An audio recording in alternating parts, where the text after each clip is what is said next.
दोस्तों, खबर पर नजर में आपका स्वागत है। आज हम बाई इलेक्शन के रिजल्ट्स का पोस्टमार्टम करेंगे।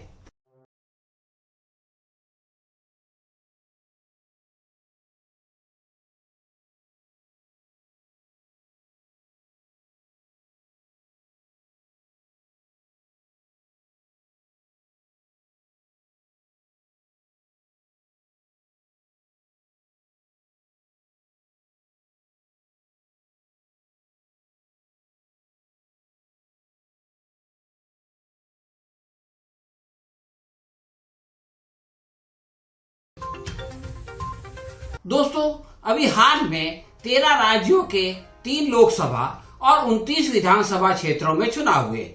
बीजेपी, कांग्रेस और शिवसेना ने 3 लोकसभा में से एक पर कामयाबी दर्ज कराई।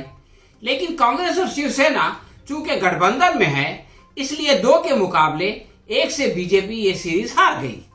बीजेपी ने खंडवा में जो जीत प्राप्त की वो पहले भी उसी के पास थी, लेकिन कांग्रेस ने मंडी सीट उससे छीन ली।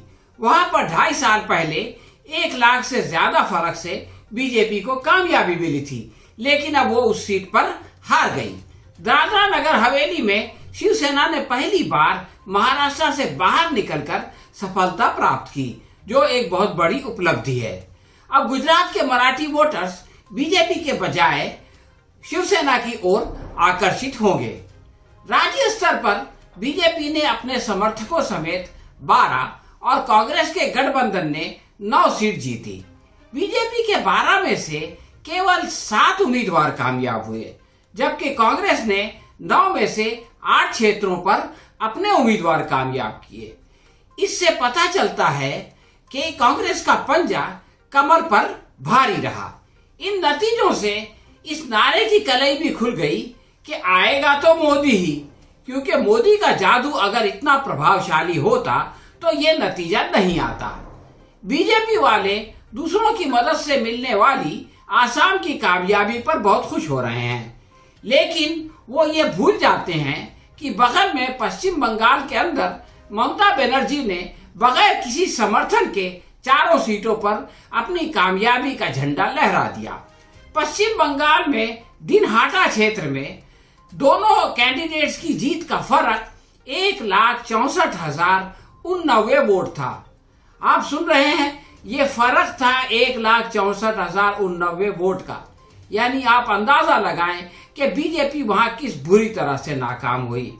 हालांकि अभी 6 महीने पहले दिनहाटा से बीजेपी का कैंडिडेट कामयाब हुआ था, सफल हुआ था। गोसाबा में जीत का फर्क 1,43,000 वोट का था। खरदाबा में 93,832 वोट के फर्क से टीएमसी को कामयाबी मिली। इसके अलावा एक शांतिपूर्ण क्षेत्र भी है, जहां पर इससे पहले बीजेपी कामयाब हुई थी, लेकिन इस बार उसको 64,675 वोट से जो है वो नाकाम होना पड़ा। यानी इस तरह से आप ये कह सकते हैं कि टीएमसी ने बीजेपी को बुरी तरह से रौंद दिया। इससे ये बात समझ में आती है कि हर सप्ताह कोई न कोई बीजेपी का विधायक पार्टी छोड़कर टीएमसी में क्यों जाता है। बीजेपी विधायकों की संख्या अब 77 से घटकर 70 पर आ चुकी है। यानी 6 महीने में उसके 7 विधायक जा चुके हैं। बाबुल सुप्रिया की विदाई के बाद उसके सांसद भी कम हो गए, यानी पहले 18 थे, अब जो है वो 17 पर आ गई है। बीजेपी के कैलाश विजयवर्गीय ने इस रिजल्ट के लिए टीएमसी की बूथ कैप्चरिंग को दोषी माना है। उनका कहना यह है कि टीएमसी के गुंडे और पुलिस और सरकारी अफसर ये सब मिलकर काम करते हैं और इसकी वजह से जो है वो टीएमसी को कामयाबी मिल जाती है। लेकिन उन्हें यह बताना पड़ेगा कि पिछले चुनाव में उनके 77 उम्मीदवार कैसे जीते थे, और अगर ये इल्जाम सही है तो फिर अपने आप को सुपरमैन समझने वाले गृह मंत्री अमित शाह को जो है वो इसके लिए दोषी माना जाना चाहिए। वो आखिर ममता के आगे इतने विवश क्यों हैं? उन्हें जो है वो अपना इस्तीफा देकर घर बैठ जाना चाहिए। भारतीय जनता पार्टी की बंगाल से भी ज्यादा दुर्गति हिमाचल प्रदेश में हुई। पार्टी के अध्यक्ष जेपी नड्डा का संबंध इसी राज्य से है। एक जमाने में प्रधानमंत्री नरेंद्र मोदी भी इस राज्य के प्रभारी हुआ करते थे। वहां पर 1 लोकसभा और 3 राज्यसभा चुनाव हुए और 4 साल से सरकार चलाने के बावजूद बीजेपी का सुपड़ा साफ हो गया। मुख्यमंत्री ने इसका इल्जाम अपने ऊपर लेने के बजाय महंगाई का बिल फाड़ दिया, यानी अब उनका टिकट जल्द ही कटने वाला है। लेकिन सवाल यह है कि अगर महंगाई की मार से बीजेपी हिमाचल में हार सकती है तो उत्तर प्रदेश, उत्तराखंड और गोवा में वो क्यों नहीं हार सकती। और ये बात तय है कि जिस तरह से बीजेपी महंगाई बढ़ा रही है उसकी कीमत उसे अगले साल आने वाले 5 राज्यों के चुनाव में चुकानी पड़ेगी। मंडी की लोकसभा सीट बीजेपी के रामस्वरूप सिंह के निधन से खाली हो गई थी।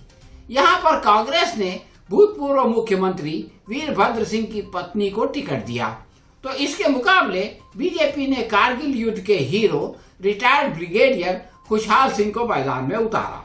बीजेपी वालों ने सोचा होगा कि कश्मीर के नाम पर, यानी कश्मीर में जो धारा 370 उन्होंने खत्म की है, उसको भुना कर खुशहाल सिंह वोट की दौलत से माला माल हो जाएंगे। लेकिन कश्मीर के बगल वाले राज्य में भी ये कार्ड नाकाम हो गया। चुनाव नतीजों ने खुशहाल सिंह को बदहाल कर दिया। कांग्रेसी उम्मीदवार प्रतिभा सिंह की प्रतिभा को बढ़ा दिया। मंडी चूंकि मुख्यमंत्री जयराम ठाकुर का अपना इलाका है, इसलिए इस नतीजे ने उनकी प्रतिभा को खाक में मिला दिया। हिमाचल प्रदेश में उर्की और फतेहपुर क्षेत्र से पहले भी कांग्रेस के उम्मीदवार कामयाब हुए थे। इस बार फिर वही हुआ, तो इसमें कोई खास बात नहीं है। लेकिन कोट खाई में बीजेपी ने करारी चोट खाई। इस क्षेत्र में दिवंगत विधायक नरेंद्र बरगेटा की जगह उनके बेटे चेतन सिंह बरगेटा ने अपना दावा पेश कर दिया। इस राज्य में भी योगी और शाह की तरह पार्टी के अध्यक्ष जेपी नड्डा और भूतपूर्व मुख्यमंत्री प्रेम कुमार धूगल के बीच शीत युद्ध चल रहा है। इस झगड़े के कारण ये टिकट चेतन सिंह को नहीं मिला, बल्कि नीलम शरीक नामी महिला को टिकट देना पड़ा। अब इससे चेतन सिंह नाराज हो गए और उन्होंने एक आजाद उम्मीदवार की हैसियत से चुनाव लड़ने का फैसला कर लिया। संघ परिवार कांग्रेस पर परिवारवाद का आरोप लगाता है, लेकिन इससे खुद बीजेपी के अंदर वंशवाद सामने आ गया और अपने आप को डिसिप्लिन का पाबंद कहने वाले परिवार में सत्ता की खातिर बगावत भी हो गई। बीजेपी के मतदाता को एक वैचारिक गिरोह माना जाता है जिसका संघ ने ब्रेन वॉश कर दिया है, लेकिन चुनाव नतीजों ने वो पोल भी खोल दी। इस क्षेत्र में कांग्रेस के सफल उम्मीदवार रोहित ठाकुर को 29,955 वोट मिले। इसके मुकाबले बीजेपी की नीलम को सिर्फ 2644 वोट मिल सके, 2644, और इस तरह उनकी जमानत भी जब्त हो गई। परंतु बागी उम्मीदवार चेतन सिंह बरगेटा ने 23,662 वोट, यानी बीजेपी के उम्मीदवार से तकरीबन 10 गुना ज्यादा वोट प्राप्त कर लिए।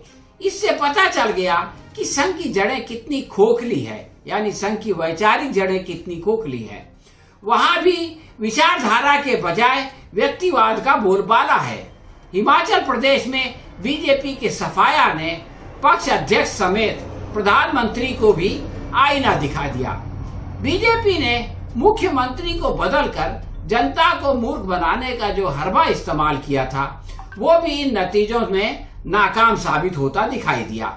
कर्नाटक में बीजेपी ने येदियुरप्पा की जगह बसवराज बोम्मई को मुख्यमंत्री बनाया, लेकिन सत्ता संभालने के बाद पहले तो वो अपने एरिया में म्युनिसिपल कॉर्पोरेशन में कोई जो है वो जीत प्राप्त नहीं कर सके, और अब उनके अपने क्षेत्र में हंगल के अंदर जो है वो चुनाव हुआ और वहां भी वो जो है वो परास्त हो गए।